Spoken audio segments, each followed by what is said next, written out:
noites, é um prazer recebê-los a todos, os encarnados e os desencarnados também. Nós somos o grupo SIM, Espiritista em Michigan, e temos aí como principal objetivo a divulgação do Espiritismo, ciência do Espírito, para toda a região aqui dos Grandes Lagos, agora quem sabe para o nosso planeta inteiro, aí, por causa dos alimentos aí, das nossas, estamos nas mídias sociais aí. Antes da gente começar propriamente dito, vamos fazer uma preparação, para se preparar para que a gente possa aproveitar esses minutos que a gente vai ficar aqui junto.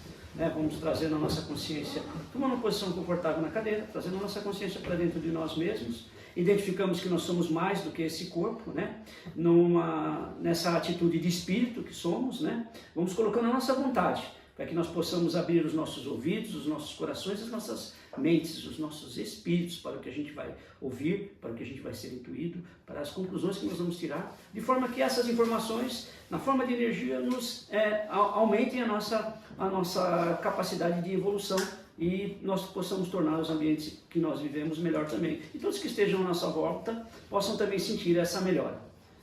Que assim seja. Então vamos lá, a gente vai continuar com o nosso bate-papo aqui da terceira parte do livro dos Espíritos, que fala das leis divinas. As leis divinas de Deus, não é que ninguém inventou, não. Os Espíritos, através das perguntas que Kardec faz nesse capítulo, vai respondendo para Kardec, mostrando como é que é esse funcionamento aí de leis imutáveis. Leis que, se a gente não seguir essas leis, ou se a gente não se enquadrar nelas, nós vamos ter certas consequências. Nós vamos falar do capítulo 11, que fala sobre a lei da justiça, amor e caridade. A justiça, a gente já tem mais ou menos uma ideia do que seja amor e caridade. Vamos pegar essas duas palavras aí. A gente tem 4 tipos de amor, vamos falar de 3 para ficar mais fácil, para a gente poder fazer um resuminho aqui. A gente tem aquele amor que é o amor que a gente quer muito, eles chamam de amor eros, o amor platônico, é a coisa que eu quero muito. E não tem. No meu caso, a Julia Roberts, o Aston Martin, essas coisas. Mas tem gente que quer outras coisas, viajar no tempo, coisa que é difícil assim, então você tem aquele amor pelaquela coisa. O segundo amor é o amor que a gente já tem. Eles chamam de amor filia, que é o amor aristotélico. Então esse amor é aquele das coisas que a gente tem. É o meu carro, é a minha família, não o Aston Martin, mas o carro que eu tenho. Então o amor é diferente, certo?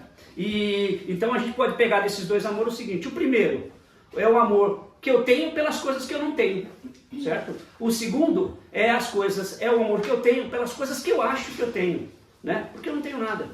Dois ditadozinhos muito legal aí. Tem os índios americanos aqui, eles têm um ditado que fala assim: nós não herdamos o planeta dos nossos pais, nós emprestamos dos nossos filhos. Isso fica interessante porque quando eu herdo do meu pai, eu faço o que eu quiser, não preciso devolver, certo? Mas quando eu empresto do filho, e o filho vai estar lá para resolver, dá todo esse conceito da gente ter que cuidar da coisa, certo? Então, a gente precisa ter essa consciência de que nós viemos para cá sem nada e vamos voltar sem nada. Final da semana passada, nasceu meu netinho. Ele nasceu como todo mundo, peladão, sem nada. Até que tem pouco cabelo, parece com o vô. Então já vem sem nada, já não tem muito o que perder. Certo?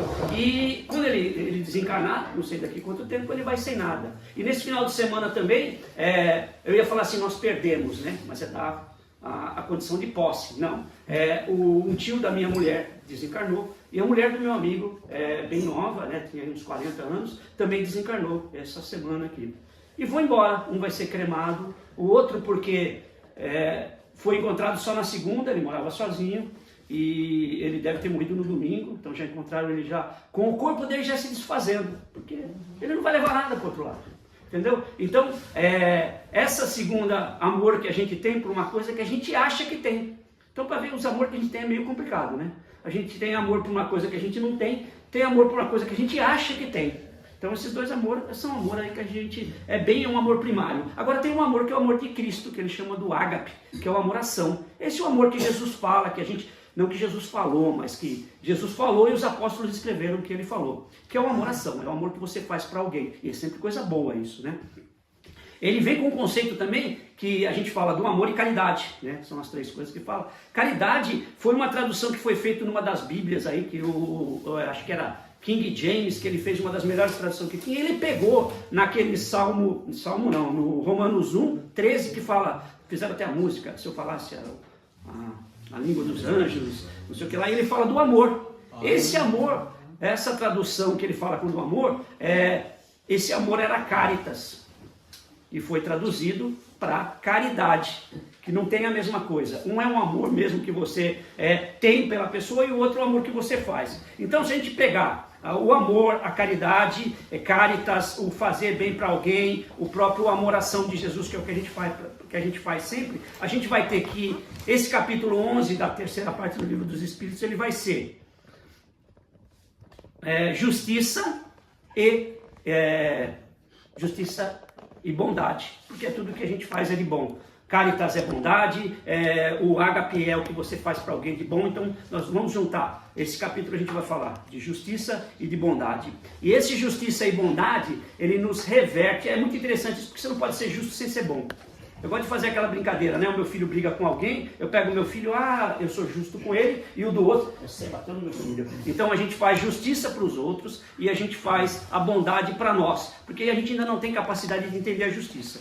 E aí a gente se remete para o começo do Livro dos Espíritos, capítulo 1, da primeira parte, que fala da causa primária de todas as coisas. Tem gente que fala que é Deus, tem gente que fala que é outras coisas. Eu gosto da ideia dos herméticos que fala que é o todo. Então, entre algumas coisas a gente tira a conclusão que Deus é a inteligência suprema do universo. Então, se ele sabe tudo, ele pode tudo. Então, os espíritos dizem que ele é onipotente. Se ele é onipotente, ele pode tudo. Então, ele pode estar em todos os lugares. Eles dizem que Deus é onipresente. Então, se ele pode estar em todos os lugares, ele pode saber o que acontece em todos os lugares. Então, ele é onisciente. E aí ele termina, para completar as qualidades de Deus, Deus é bom, soberanamente bom e justo. Porque a divindade não pode ter qualquer qualidade. Ele não pode ser bom, ele tem que ser bom soberanamente. Então, ele só é bom soberanamente porque ele é justo soberanamente. Então, a gente tem essa ideia de que a bondade só pode existir com a justiça. E para você ter essa justiça, você precisa conhecer todos os tempos. Como é que eu posso julgar,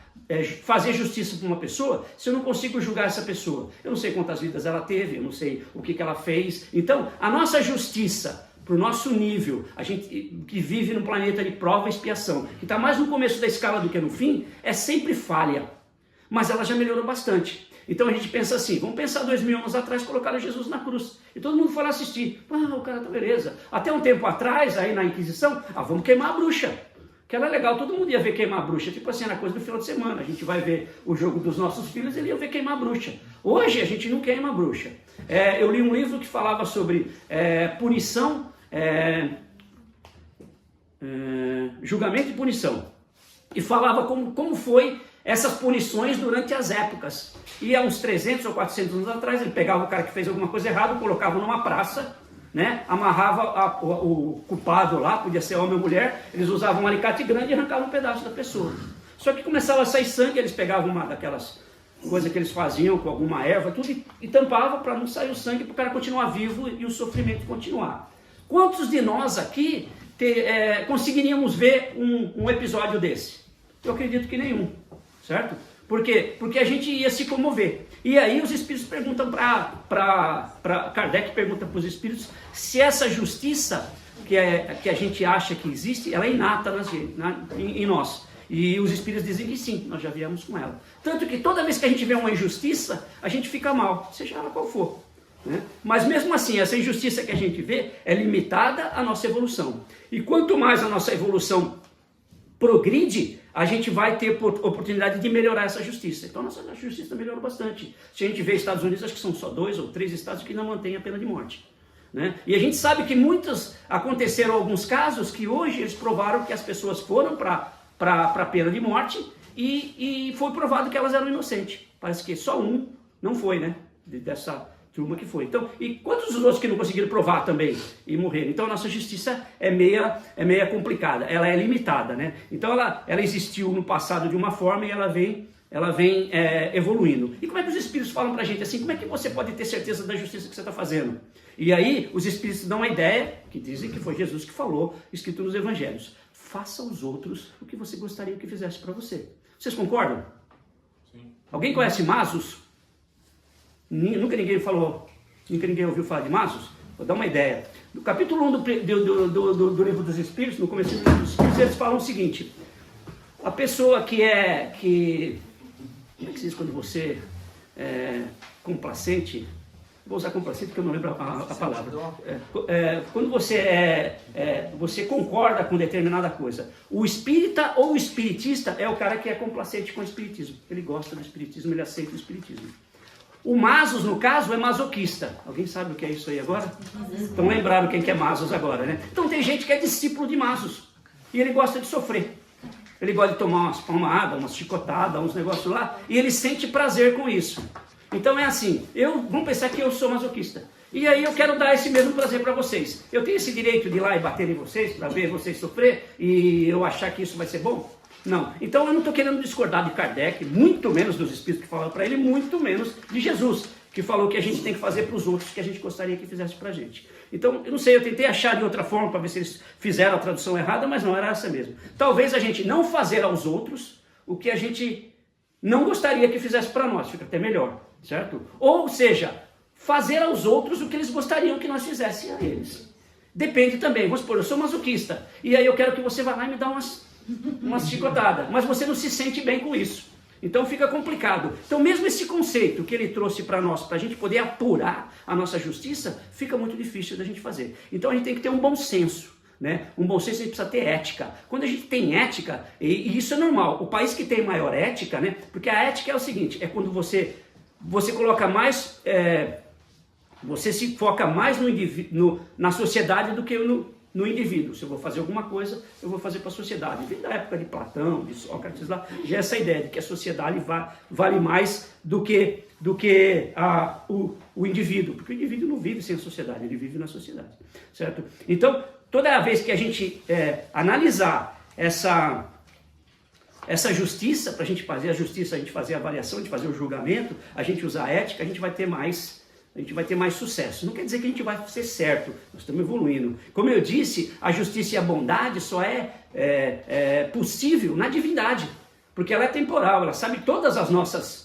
nossos erros, e sabe os nossos erros do futuro também, porque ele está em todos os tempos, se Deus é Deus do jeito que eles falam que é. Então, a gente pode ter uma noção de justiça. Nesse capítulo também,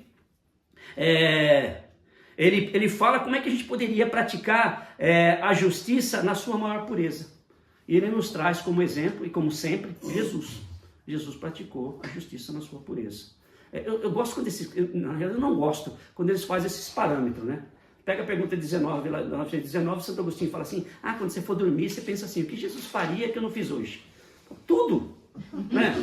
Tudo. E aí ele fala assim, você tem que se basear em Jesus, mas pelo menos a gente tem a ideia de Jesus, é aquela que perdoa 7 vezes 77 vezes, certo? Aí você fala, dá 500 e poucas vezes. Você não perdoa ninguém 500 vezes, mas tudo bem, se você tem que perdoar, você tem que perdoar para sempre. Então tem isso na cabeça, né? Então ele traz também, nesse mesmo capítulo sobre a justiça, ele traz o direito de propriedade. Porque o que você pode ter dentro da justiça? Porque a justiça tem a ver com o outro, né? O que eu entendo que eu não estou prejudicando o outro? Essa é a justiça. Então ele traz essa ideia do direito de propriedade, né? E ele diz que a primeira coisa que a gente tem direito é direito à vida, certo? Então a gente não pode tirar a vida dos outros, porque a vida foi nos dada por Deus e às vezes a gente tira a nossa própria vida. Na maior parte das vezes a gente faz isso, a gente curta a nossa encarnação porque a gente não faz o que tem que fazer, não se cuida, tudo. Então a gente já tem esse problema. Por isso que vem de novo num planeta de prova e expiação para espiar como é que tem que não espiar. Né? E a gente tem que vir para cá e aprender. Então ele traz esse direito de propriedade. Ele diz que todos nós temos o direito de propriedade, mas não temos o direito de tirar a propriedade do outro. Então é assim, vocês concordam que se eu for pegar uma coisa de vocês que vocês não querem que eu pegue, porque ele fala direito de propriedade e roubo. Né? Se eu for tirar alguma coisa de vocês que vocês não querem que eu tire, eu estou roubando, certo? Mas e se vocês não estiverem vendo? Tá lá, você nunca usou. Aquele monte de coisa que ele tem em casa, não usou. Eu fui lá e surrupiei. É roubo, não é? Porque você não quer, certo? Então você não pode tirar a coisa de uma pessoa que ela não quer. E se essa pessoa der para você, aí você pode pegar? Pode? Não pode, não é roubo, é a vontade dela, né? Mas e se você força a barra, você põe um negócio e fala assim, me dá o seu celular. A pessoa dá o celular. Ela não deu por vontade, é roubo. Então nós entendemos o que é roubo. É sem a vontade da pessoa, ela não foi influenciada nem pela dor. Então a gente acha que roubar é só uma coisa, né? Ele fala aqui que o primeiro direito que a gente tem é da vida. E aí ele coloca um negócio que é muito interessante. Ele fala que a verdadeira posse, ele fala que nós podemos ter posse, qualquer coisa que a gente quiser, desde que essa posse não prejudique ninguém. Né? Ele fala que a verdadeira posse é quando a gente conseguiu pelos nossos próprios esforços e não prejudicamos ninguém. Então tem essas duas condições. Então a gente vê assim, eu trabalho numa companhia, certo? E nessa companhia eu decidi ir lá, fechamos um contrato, me deram a offer letter lá, não sei quanto por ano, e eu tenho que trabalhar 8 horas por dia. Se eu trabalho 8 horas por dia, eu recebo o meu dinheiro todo final de semana, ou por mês, ou seja, eu posso comprar o que eu quiser, não posso? Eu tenho direito a essa propriedade, ele diz que tem. Se e somente se esse meu dinheiro que eu ganho, a forma que eu ganho esse direito não prejudica ninguém. Aí será que eu prejudico alguém? Vou dar um exemplo para vocês. Eu trabalhei 2 anos numa companhia que fazia míssil. Isso a gente chamava que era equipamento de defesa. A gente só defendia. Se o cara entrar, eu atiro, mas se não é. É direito isso? Aí a pessoa vai falar assim, mas se você não fizer um míssil, o seu país não vai ter um míssil. E quando o outro for invadir o seu país, aí você não tem míssil para ir para lá, então você não fez o seu serviço, você tá certo? E os próprios espíritos nos falam, ai de quem fizer o mal. Então a gente tem que, e é difícil de novo, a gente entra nesse negócio de justiça. O que é justo? Eu fazer arma para defender quem vem ou quem não vai? Não sei se a turma aqui brinca de joguinho de computador, tem um antigo que era SimCity, você fazia várias cidades. E se você fizesse uma cidade, sei lá, você começava lá, e como a gente já tem ideia nossa, agora a gente pegava para fazer uma cidade medieval.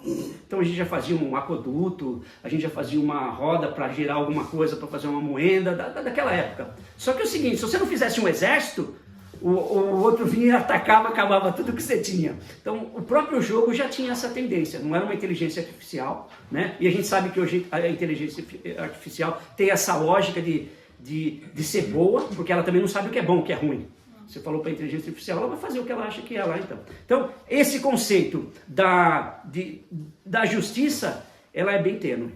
Então, a gente tem que entender isso dentro de nós. Quanto mais evoluídos espiritualmente e moralmente, mais a gente vai ter um conceito de justiça. Mas nunca teremos a consciência de justiça de Deus. Porque senão seríamos Deus. Deus não é Deus, então já confundiu as coisas. Mas não. A gente vai chegar bem próximo, vamos melhorando isso daí. Ele fala também como ele fala da lei da justiça e da adoração, ele fala da adoração, da justiça e do amor e da caridade, ele fala do amor paternal. Ele fala, os espíritos perguntam, mas existe então esse amor paternal, o amor maternal, pelas mães e os filhos, né? E aí eles falam que é programado dessa forma pela sobrevivência. Porque a mãe cuida da criança. Nós somos os únicos animais na face da terra que se nascer aqui, a gente vai morrer. Porque a gente não anda, não come, não faz nada. Todos os outros animais já saem, né? E os que a gente acha que é menos, inseto já nasce adulto, né? Já nasce comendo, o que tiver lá, ele tá beleza, não quer saber de ninguém, não. Então, a gente não tem essa capacidade de sobreviver sozinho. A gente precisa de alguém que cuida da gente. Os animais cuidam dos filhos até uma determinada idade, que ele vê, o filho está sozinho, ela larga, não quer saber. A mãe, já viu mãe largar filho aqui? Você pode fazer 50, 60 anos, minha mãe larga. Ele fala, não, meu filho, você está meio pálido. Mas não larga, por quê? Larga todos os filhos. Que é? Depois que vem os netos, elas abandonam os filhos e só mas sempre o amor está sempre e o que os espíritos dizem é para a sobrevivência.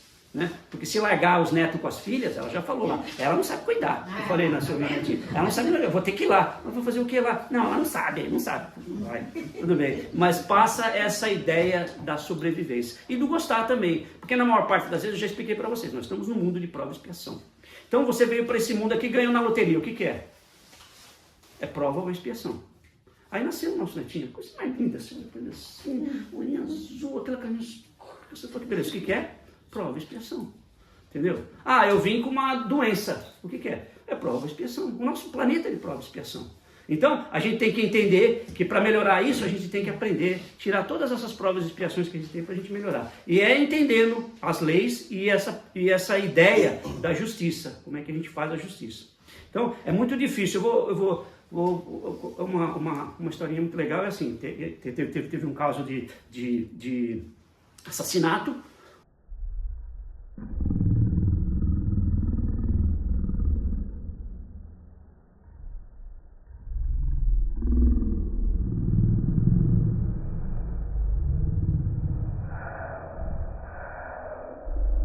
estava sendo julgado, mas não acharam o corpo. Tinham várias provas que era ele, mas não tinha nenhuma prova correta. Então foi para julgamento e os jurados, aqui vocês sabem que junta um monte de jurados, todos eles têm que falar que você é culpado ou não, senão você não fica naquela briga. E aí o advogado de defesa, sem nenhum recurso mais, porque não tinha o corpo, tá? Todo mundo nas provas, era tudo contra ele, falou, bom, senhores jurados, a partir de 1 minuto, pelaquela porta, vai entrar a pessoa que vocês estão falando que era vítima do meu cliente. E aí ficou o juiz, o escrivão, a galera, os jurados, tudo olhando para a porta, 1 minuto. Aí 30 segundos, 29, 14, 10, 9... Não entrou ninguém.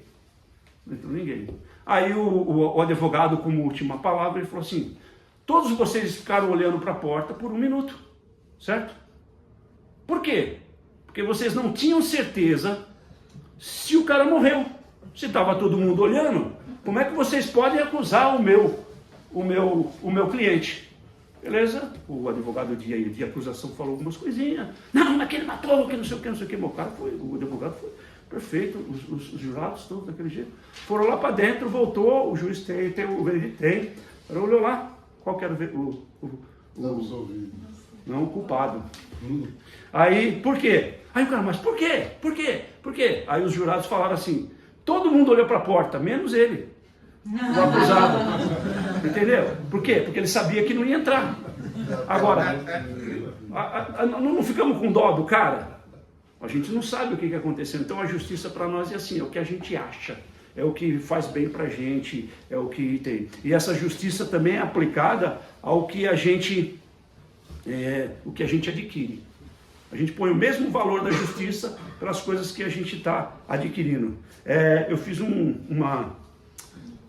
Olha que eu estava fazendo a palavra. Eu já li várias vezes isso, então eu não li muito, né? Mas numa das leituras eu fiquei pensando assim, pô, mas eu estou sendo justo com as coisas que eu estou fazendo, eu estou fazendo direito. E eu fui procurar na minha conta do meu Amazon. Todo mundo tem Amazon aqui? Aí eu fui procurar. Nos últimos 2 meses. Se eu devolvesse tudo que eu comprei, não ia fazer falta em casa. Eu estou sendo justo? Entendeu? Então é uma coisa que a gente tem que pensar com isso aí. Certo? Aí ele fala também desse amor materno que eu expliquei, pode ter 2 coisas. Às vezes o filho vem, e o Kardec perguntou isso, mas por que às vezes vem o filho e não gosta da mãe de jeito nenhum, quer nem chegar perto, chora, tudo lá, não sei o quê. Ou a mãe que não gosta do filho. Né? E eles dizem que por aí deve existir alguma coisa que a gente também não conhece de encarnações pretéritas, e essas pode ser uma prova para os pais, para os filhos. Às vezes o filho vem doente, e é porque os pais precisam aprender alguma coisa para aquilo. Porque se a gente voltar de novo lá no capítulo 1, quando ele fala que Deus é soberanamente bom e justo. Se ele é soberanamente bom e justo, ele não vai dar uma coisa que é mal para a gente. Né? E é difícil para a gente, às vezes, a gente falar. Uma outra coisa que aconteceu esse final de semana. O nenê, não sei se você já tem experiência aí, o nenê não pegava o peito lá de jeito nenhum. Punha a boca no peito para chorar. Não sei o que, eu falei, deixa eu ficar com fome, você vai botar. Ah, não, é porque a gente precisa botar uma colherzinha, não sei o que. Deixa ficar, a gente só sabe disso, não sabe? Quantas vezes nós já passamos por isso? Vai ficar com fome até a hora que ele fala, é isso aqui que eu vou ter que tomar. Mas não, aí a gente fica pensando, ela fica pensando, mas ele vai ficar com fome, ele não vai vir. Aí ele não chupa, não sai leite, certo? E aí não tem leite, aí o neném não chora mais, e aí fica naquele negócio. Por quê? Porque a gente acha que quer julgar de uma forma que a gente não pode. Então esse amor de mãe aí tem sempre aí uma proposta, né? Enfim, toda essa ideia de justiça, né? Ela tem que ser banhada pelo amor, sempre. Se a gente deixar o nosso ego, a nossa infantilidade espiritual, ia falar burrice, mas não pode numa palestra espírita, a gente fala a nossa infantilidade espiritual, que a gente está mais no começo da escala do que no fim, a gente vai sempre cometer o erro. Então a gente tem que tomar muito cuidado para a gente não julgar. Né? E ele traz assim o que a gente deveria ser. A gente teria que ser benevolente para com todos, indulgente para com as imperfeições alheias e perdoar. Ou seja, vamos lembrar de Jesus de novo, né? 7 vezes 77 vezes. Você perdoa, você perdoa, você perdoa. É interessante quando ele fala de um amor aqui também, que eu esqueci, mas ele fala assim, como é que a gente pode amar? Ele fala para a gente amar os nossos inimigos, né?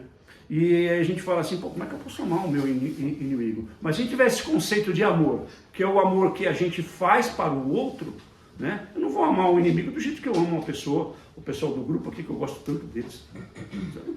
Não vou, mas eu não consigo fazer isso com o inimigo. O que é fazer por inimigo? É perdoar, é rezar por ele, é fazer tudo que ele não fez para mim, o máximo que eu posso fazer, sem me colocar em perigo para isso. Né? Ah, tem um leão lá que ele come gente. Eu vou lá e alimento ele, não posso soltar ele que ele vai matar todo mundo, mas eu posso lá alimentar ele, dar uma água fresca para ele todo dia, dar uma comida boa para ele, porque eu coloquei ele lá. Eu tenho essa como é que diz? Essa superioridade em ser superior a ele inteligentemente, por isso que eu prendo ele, então eu tenho que cuidar dele, não posso deixar ele morrer. Uma outra coisa que eu esqueci também é quando a gente fala dessa